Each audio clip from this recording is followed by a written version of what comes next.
Hello and welcome to Global Eye. I'm Parikshit Luthra. Russia's invasion of Ukraine, which started on the 26th of February, has completed 6 months, and there are still no signs of de-escalation. According to the United Nations, the war has displaced more than 8 million people, with more than 6.5 million people crossing over into neighboring countries. More than 5,500 civilians have been killed and close to 8,000 have been injured, though the true total is expected to be much higher. Ukrainian military claims the invasion has seen some 9,000 Ukrainian troops killed since the conflict began. According to a study from Kyiv School of Economics, the war has caused over $108 billion in damage to Ukraine's infrastructure and around $600 billion in overall damage to the economy. Ukraine has claimed that Russian missile strikes have targeted and destroyed tons of Ukrainian infrastructure, including railways, apartment buildings, schools, hospitals, and shopping malls. Both the US and Ukraine's European allies have offered billions of dollars in aid and weaponry support to the country since the war began. US has provided about $10.6 billion so far in military aid. Not just that, the NATO allies have also attempted to isolate Russia with a united, coordinated package of sanctions, including banning Russian oil and gas imports. But despite the economic impact, Russia remains determined in its adventure and continues to step up its offensive. Russian President Putin has ordered the Russian military to increase its troop deployment in Ukraine. So what's the road ahead really? Joining us now to discuss this further is strategic affairs expert Brahma, professor at the Center for Policy Research, and Ukrainian MP Oleksiy Goncharenko. Brahma, let me begin by asking you, when the war began, Russia called it a special operation, limited to Lugansk and the Donetsk region. They also vowed to take over Kyiv within a matter of days. They have not been able to take control of Ukraine the way they wanted to, or fulfill the claims made initially.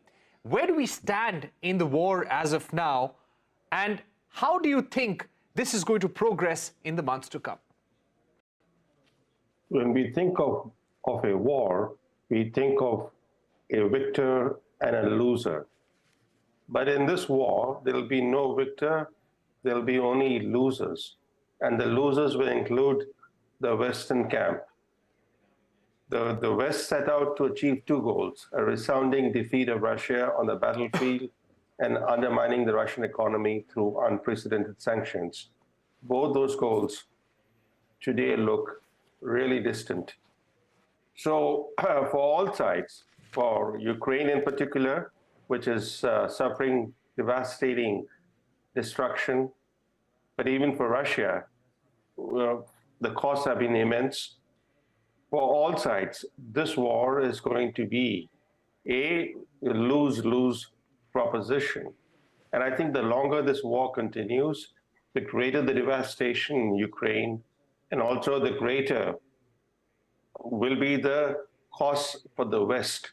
We talk only about the costs of Ukraine, the costs of Russia, but the West, Europe in particular, is also paying significant costs. And most importantly, let's not forget that this war has spawned a global energy crisis and a global food crisis. So this war is unique in the sense that it impacts the entire world. Right. Important points there. Oleksiy Goncharenko, let me ask you, do you feel that we are at a decisive moment as far as this war is concerned? Does Ukraine expect support from the West, which can actually help turn this war once and for all and repel the Russian attack? Do you think that can happen? Hello. First of all, I want to react to what I've heard with Mr. Chellaney. Not the war is causing the energy crisis, food crisis, but who started this war? Russia started this war, so Russia is the author of all these crises. Speaking about loss, there's certainly every war is loss. There is no normal person in the world who can think that war can benefit to somebody except Putin. He is an insane person, he can think so. But for every other people, it's clear that who lost this war? Russia already lost this war. I just want to remind you that Putin was telling that they will take Kiev in 3 days. Now it's the 7th month of the war, and they don't have any chance to take Kiev. And all of their emphasis is now in the southern and eastern part of Ukraine. And during last month and a half, they don't have any territorial gains. So the Russia is definitely losing this war. But how much time will it take for them to finally understand it, to retreat from the territory of Ukraine? That is the question. Answering your question about Western support, yes, we are very thankful for all support we are receiving, and this support is becoming bigger and bigger. And speaking from military point of view, Ukrainian army today is stronger than it was on February 24. And Russian army today is much weaker because our weaponry we are receiving from the West, we're receiving more and more the most modern and sophisticated weaponry. And Russia is losing all the best weapons they have. And they don't have any allies who will help them. The only countries which supported Russia in the United Nations were Northern Korea, Sudan, Venezuela, and Eritrea. That's all. That's all of their, and Syria. That's all of their allies on the planet. Right. Let me get in Brahma Chellaney once again. Brahma Chellaney, do you think Russia will walk away from this war? What kind of a face saver would they be looking at? Because the Western support is not going to stop. That is only going to increase further. Do you think at some point Putin is going to pull back? And what could possibly lead to that? Well, let's be clear. First, Russia today controls at least 1/5 of Ukraine. 1/5 of Ukraine is under Russian occupation. It's unlikely that Russia will retreat from Ukraine. The war gains it has made, it will seek largely to retain. And the unprecedented Western sanctions thus far have failed to make a dent on the Russian military strategy. Russia has not only withstood the brunt of the Western sanctions, but also is determined to stay put in Ukraine and to consolidate its territorial gains. The time has come for all sides to negotiate a ceasefire by launching serious peace talks, or else there'll be more devastation, more killings, and the global energy and food crises will escalate with devastating consequences for the poorer countries. We have seen Sri Lanka. Sri Lanka is just one example of how the poorer countries are bearing the brunt of the global energy and food crisis that this war has triggered.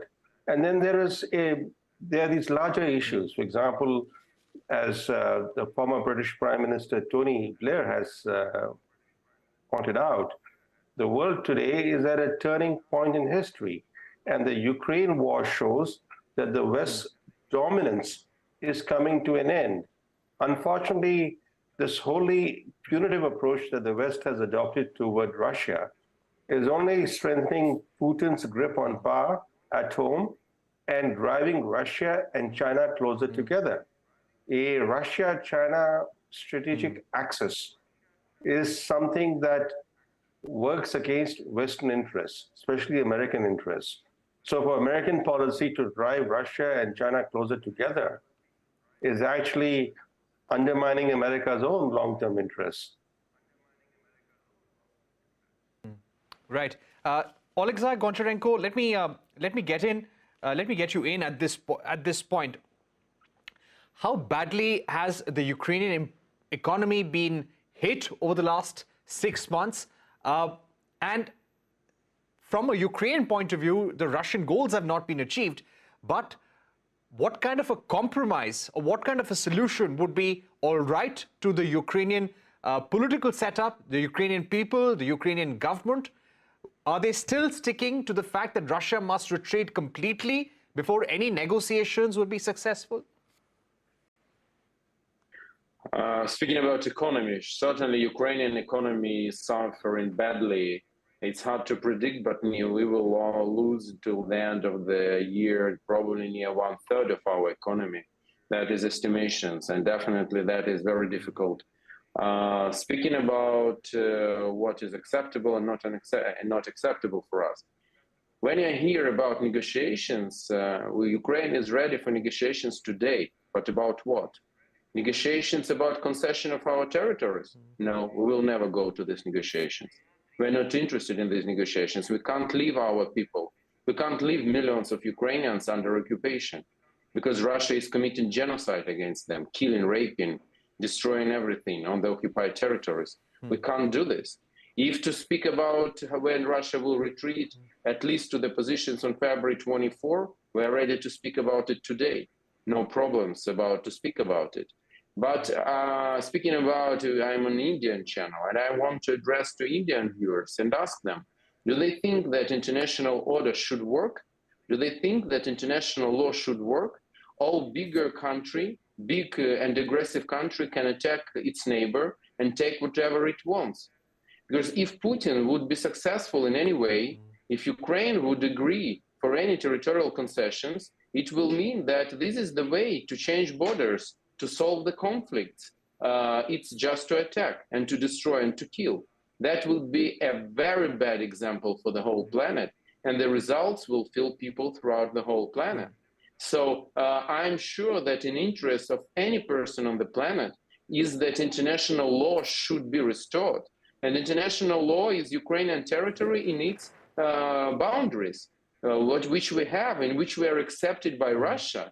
It's not a boundaries which Russia was not accepting. We have a number of documents and treaties with Russia where they acknowledged our territory, that it is Ukraine. And now they just want because they feel that they want to do it. But fortunately for the whole world, they can't.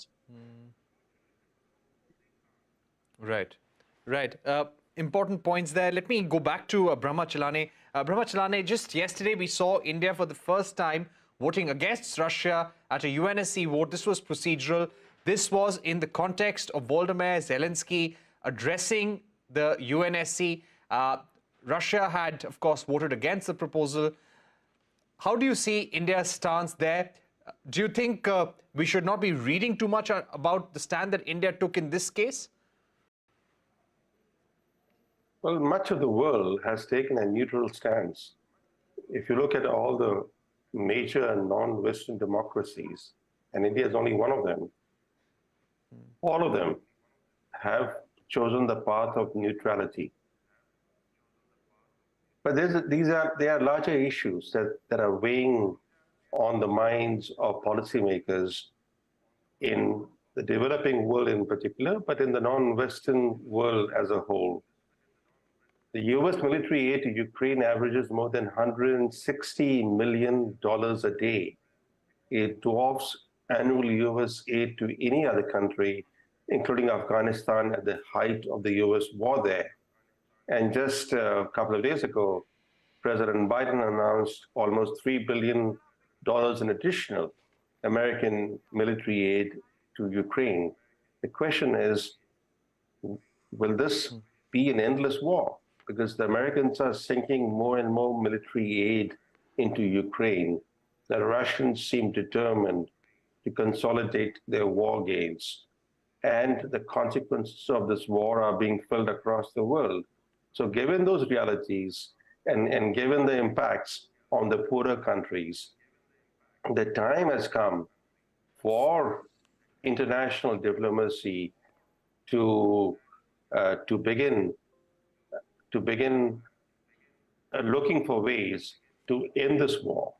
Because at the moment, the West, Ukraine, and Russia seem determined to continue the war. So it's time for the rest of the world to intervene and find a path toward peace. Right. Thank you very much for joining us, Brahma, Chellaney, and Oleksiy, Goncharenko. We're going to take a short break, but don't go anywhere. A special discussion coming up with Nelson Cunningham of McClarty Associates and Amber Phillips of Washington Post on the US midterm elections when we're back.